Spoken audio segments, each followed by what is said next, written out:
At sa umaga pong ito, ang ating pong itatalakay ay ito pong sakit na kung tawagin po pagdumi po ng dugo. Sapagkat marami po tayong mga kababayan na nakararanas po ng habang po sila dumi-dumi ay may kasama pong dugo. Kaya po nagtatanong po sila sa akin kung ano po ba ang mabisang gamot dito.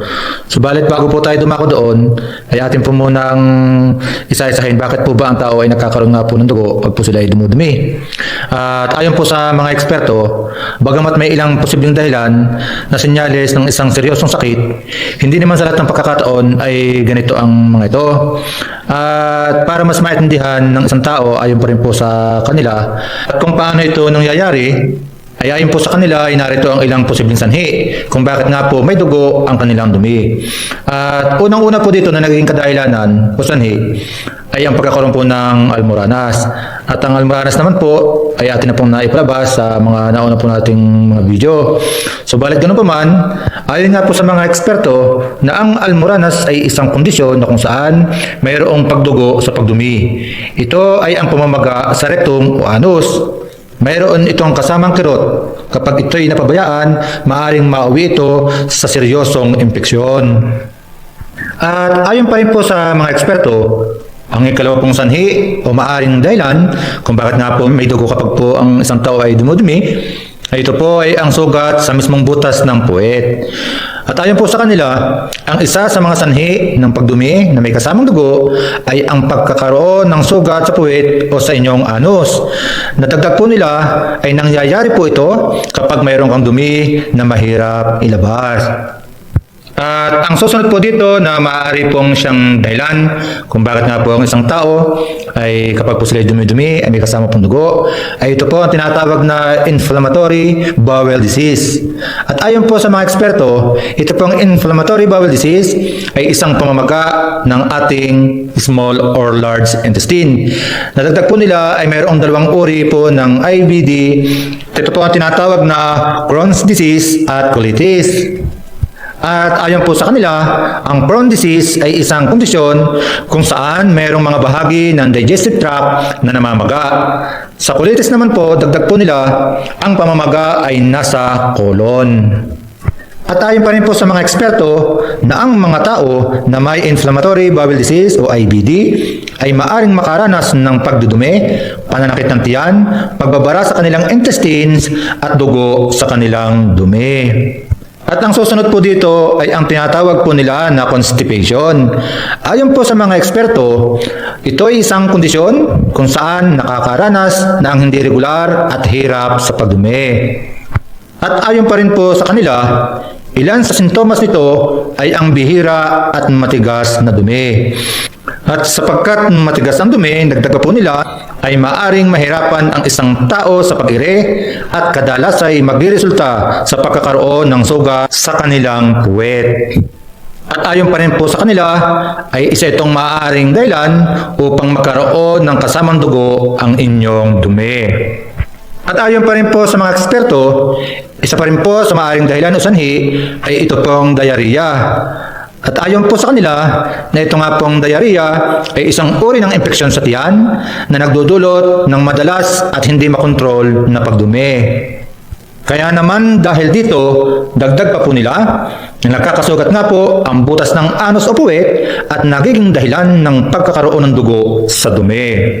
At ayon pa rin po sa mga eksperto, na ang isang sanhi o maaaring dahilan kung bakit nga po nagkakaroon ng dugo sa pagdumi po ng isang tao ay ito po ang tinatawag na peptic ulcer.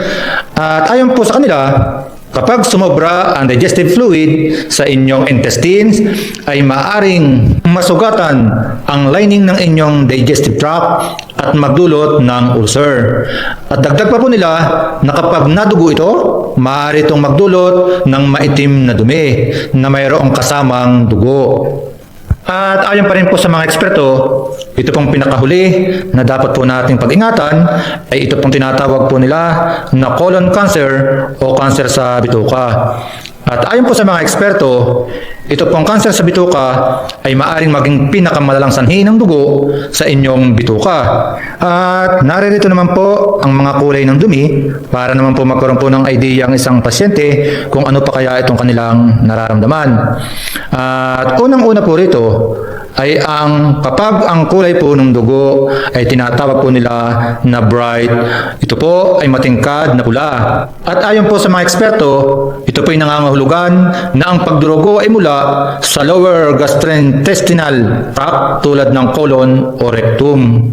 At ayon pa rin po sa mga eksperto na ang kulay po naman ng dumi ng isang tao ay kung kulay dark red o kulay wine. At ayon pa rin po sa kanila, maaaring sinyalis ito na may pagdurugo sa inyong small intestine o nagsisimula pa lamang na pagdurugo sa colon. At ang pinakahuli po naman, ayon pa rin po sa mga eksperto, ay kung itim naman ang inyong dumi at may dugo. Na ayon po sa kanila, ay maaaring nanggagaling ito sa loob ng tiyan o sa itaas na bahagi ng inyong small intestine.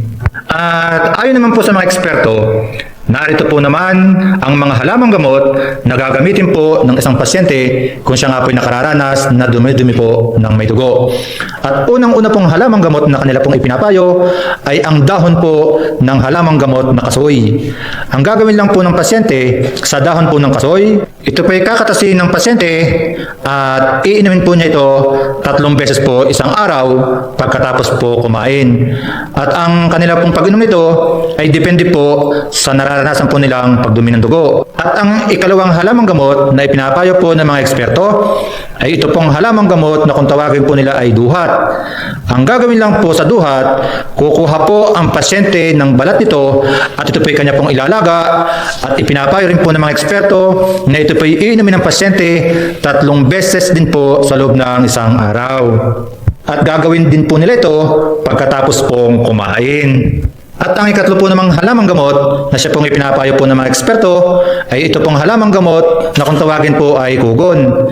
Ang gagawin lang po ng pasyente, kukuha po siya ng ugat ng kugon at ito po kanya pong ilalaga at iinumin din po niya ito 3 beses sa loob po ng isang araw na pagkatapos pong kumain.